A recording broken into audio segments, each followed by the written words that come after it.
साथियों नमस्कार, आप देख रहे हैं बिग इंडिया टीवी। साथियों, बीजेपी के लिए मुसीबतों के पहाड़ों की कोई कमी नहीं आ रही है।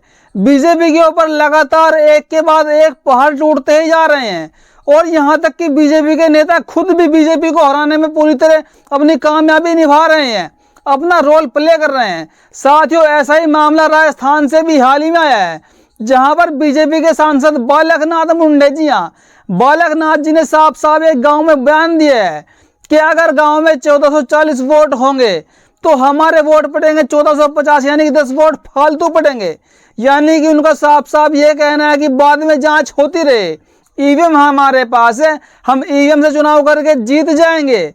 लेकिन साथियों, देखना यह होगा क्या चुनाव आयोग इस पर कार्रवाई करेगा, क्या उनका पर्चा रद्द करवा पाएगी बीजेपी, क्या बीजेपी के सामने चुनाव आयोग इतना बोल पाएगा। लेकिन साथियों, लगातार जो बालकनाथ आपको दिख रहे होंगे इस वीडियो में, आप उनकी इस वीडियो को देखिए, उनके पीछे चार आदमी आ गए हैं और बाकी कैमरे वाले हैं, इतना कोई खास जमवाड़ा भी नहीं है। लेकिन इन नेताओं ने बीजेपी की बदपीटने की पूरी तैयारी कर ली है साथियों। और साथियों, ऊपर से कांग्रेस के बड़े नेता दिग्विजय सिंह ने क्या कुछ कहा ईवीएम को लेकर, ईवीएम के मुद्दे को लेकर साथियों पूरी तरह हमला बोला है कांग्रेस के नेता दिग्विजय सिंह जी ने। उन्होंने साफ साफ कहा कि ईवीएम में धांधलीबाजी इस बार नहीं चलने देंगे। जो धांधलीबाजी से आप चुनाव करवाते आ रहे हैं वो अब आगे और जारी नहीं रहेगा। उन्होंने क्या कुछ कहा है, सुनिए। माननीय चुनाव आयोग जी, आपसे एक ही गुजारिश है, वीवीपैट स्लिप हमें हाथ में दे दो, जिसे हम अलग से रखे मतपेटी में डाल दे। मतगणना के पहले किसी भी 10 मतपेटी के वोट गिन लो और काउंटिंग यूनिट के नतीजों से मेल कर लो। यदि दोनों का नतीजा एक जैसा है तो काउंटिंग यूनिट के नतीजों से रिजल्ट डिक्लेयर कर दो। इसमें चुनाव आयोग को क्या दिक्कत है। माननीय सुप्रीम कोर्ट से यही प्रार्थना है कि इसे गंभीरता से ले, देश में लोकतंत्र को बचाइए। जी हाँ, दिग्विजय सिंह साफ साफ कह रहे हैं कि जो आप वीवीपैट लगाते हैं, आपको उनको गिनने में क्या दिक्कत है, आप लोकतंत्र को बचाना क्यों नहीं चाहते हैं। साथियों, आप जानते हैं कि 2024 के चुनाव से पहले 2023 के विधानसभा चुनाव होने वाले हैं। लेकिन यह बात भी साथियों फिक्स हो चुकी है, तय हो चुकी है कि साथियों ये वोटिंग इलेक्ट्रॉनिक वोटिंग मशीन से ही होने वाली है, वीवीपैट से ही होने वाली है। साथियों, आपने देखा होगा जब भी आप वोटिंग डालने जाते हैं तो साथियों वहाँ पर 3 मशीनें रखी हुई होती है। एक होता है साथियों कंट्रोलर, एक होती है साथियों वोटिंग मशीन, और साथियों एक होती है वीवीपैट वाली मशीन। यानी कि जिस वीवीपैट में आपको मात्र 7 सेकंड के लिए पर्ची दिखती है, उससे आप आभास नहीं लगा सकते कि आपका वोट साथियों कंफर्म हो चुका है नहीं हो चुका है, क्योंकि वो आपके सामने तक दिखती तो है लेकिन वो आपको मिलती नहीं है। और नए चुनाव आयोग उसके साथ काउंटिंग करता है। दिग्विजय सिंह के इस बयान का साथियों लोगों ने समर्थन भी किया है। लोग क्या लिखते हैं, ये एक व्यवहारिक आइडिया है जो कि किया जा सकता है। साथियों, दिग्विजय सिंह के इस बयान का लोगों ने समर्थन भी किया है। सूर्य प्रताप सिंह IAS रिटायर्ड लिखते हैं, ये व्यवहारिक आइडिया भी है जो किया जा सकता है। मैं दिग्विजय सिंह को इस दी गई सलाह से 100% सहमत हूँ। इससे दोनों चुनाव आयोग व चुनावी व्यवस्था में लोगों का विश्वास और सुदृढ़ होगा, यानी कि लोगों को विश्वास बढ़ेगा, लोग इसमें सवाल नहीं उठा पाएंगे। ईवीएम में चुनाव आयोग को साफ साफ कहा गया है। और साथ इसमें को सोनामी लिखते हैं, 5-10% वेरिफिकेशन ही क्यों, वीवीपैट की 100% गिनती क्यों नहीं। विकसित देशों ने ईवीएम को डिस्कार्ड करके पेपर बैलेट को अडॉप्ट किया है। यदि काउंटिंग में 2-3 दिन एक्स्ट्रा लग जाएंगे तो कौन सी आफत आ जाएगी। जी हाँ, ये मुद्दा साथियों सबसे बड़ा मुद्दा है।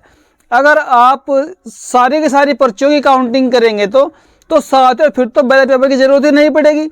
आपके पास ईवीएम वोटिंग मशीनें हैं, वीवीपैट की मशीनें 100% लगाइए आप, और 100 के 100% की आप काउंटिंग कर लीजिए, उनको टैली कर लीजिए। इसमें आपके 2 से 4 दिन फालतू लग जाएंगे, क्या कोई आफत आ जाएगी। लेकिन साथियों, चुनाव आयोग की जो मिलीभगत बीजेपी से आपको लगातार देखने को मिलती है, उसके प्रमाण आपको बार बार साथियों मिलते रहते हैं कहीं ना कहीं। लेकिन साथियों, अब तो चुनाव आयोग ने भी बीजेपी को पीछे धक्का दे दिया है, बीजेपी के कान पकड़कर उसको साइड में कर दिया है। आगे बताऊंगा साथियों आपको इसी वीडियो में। इस पर साथियों एक सलाह और आई है, ये अच्छा आइडिया है, सबको इसके बारे में सोचना चाहिए, तभी एक निष्पक्ष चुनाव हो सकता है। नहीं तो आप सब देख ही रहे हैं कितनी धांधली होती है। चुनाव आयुक्त के लोग भी मिले हुए होते हैं, हर एक पार्टी के बूथ सदस्य के सामने स्लिप डालकर उसकी स्टाम्प लगाकर उसे सील कर देना चाहिए। जी हाँ, लोग साफ साफ आवाज उठा रहे हैं। क्या है दिग्विजय सिंह पर? दिग्विजय सिंह पर पलटवार करते हुए भारतीय जनता पार्टी के प्रदेश सचिव रजनीश अग्रवाल ने कहा कि जब भी कांग्रेस चुनाव में बुरी तरह हार रही होती है तो वो ईवीएम को दोष देना शुरू कर देते हैं। उन्होंने कहा कि सुप्रीम कोर्ट और ईसीआई में आरोप खारिज होने के बाद भी दिग्विजय सिंह जनता को गुमराह कर रहे हैं, साथ ही कांग्रेस की हार के लिए ईवीएम को जिम्मेदार ठहराते नजर आ रहे हैं। और साथियों, एक मुद्दा आपने बड़े जोर शोर से देखा होगा अभी 1-2 महीने पहले कि बीजेपी ने लगातार एक मुद्दा पूरे देश में उठाया था कि एक देश एक चुनाव, वन नेशन वन इलेक्शन। और साथियों, बीजेपी ने इसके लिए कमेटी भी गठित कर दी थी। उसमें अमित शाह को रख दिया था, देश के पूर्व राष्ट्रपति रामनाथ कोविंद को रख दिया था, उनकी मीटिंगें भी कराई कि देश में एक देश एक चुनाव होना चाहिए, वन नेशन वन इलेक्शन होना चाहिए।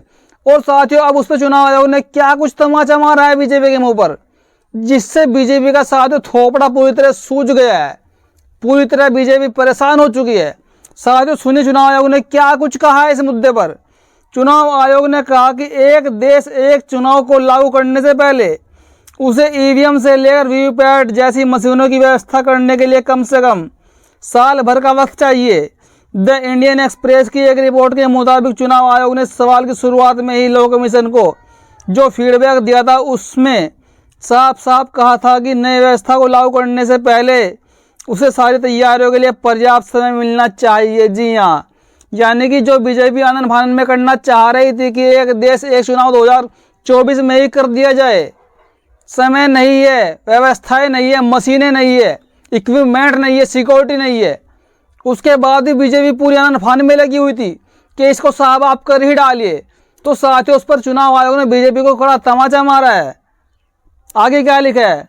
इलेक्शन कमीशन के सामने क्या मजबूरी है? जी हाँ, मजबूरी क्या है इलेक्शन कमीशन के सामने? रिपोर्ट के मुताबिक चुनाव आयोग ने लॉ कमीशन से कहा था कि दुनिया भर में सेमीकंडक्टर और चिप की शॉर्टेज है, जो ईवीएम एवं वीवीपैट मशीनों के लिए बहुत महत्वपूर्ण है। कमीशन ने कहा था कि अभी अगले साल होने वाले लोकसभा चुनाव के लिए उसे कम से कम 4 लाख और ईवीएम मशीनों व वीवीपैट की आवश्यकता है, लेकिन सेमीकंडक्टर और चिप की कमी के चलते जरूरत पूरी नहीं हो पा रही है। ऐसे में अगर लोकसभा चुनाव के साथ ही राज्यों के विधानसभा चुनाव हो तो मशीनों की जरूरत पड़ेगी। जी हाँ साथियों, यह पहला मौका नहीं है कि जब इलेक्शन कमीशन ने सेमीकंडक्टर की कमी के चलते ईवीएम प्रोडक्शन पर चिंता जाहिर की है।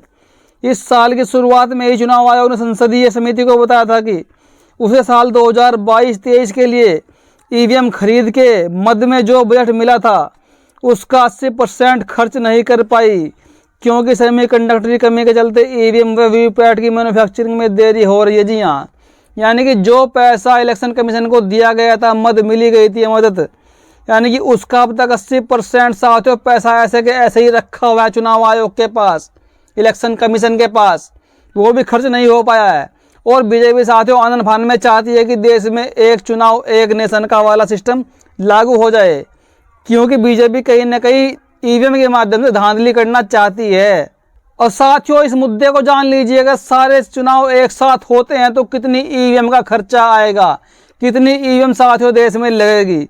इलेक्शन कमीशन ने लॉ कमीशन को यह भी बताया कि अगर 2024 या 2019 में लोकसभा चुनाव के साथ साथ विधानसभा चुनाव हो तो कितनी अतिरिक्त ईवीएम और वीवीपैट मशीनों की आवश्यकता पड़ेगी।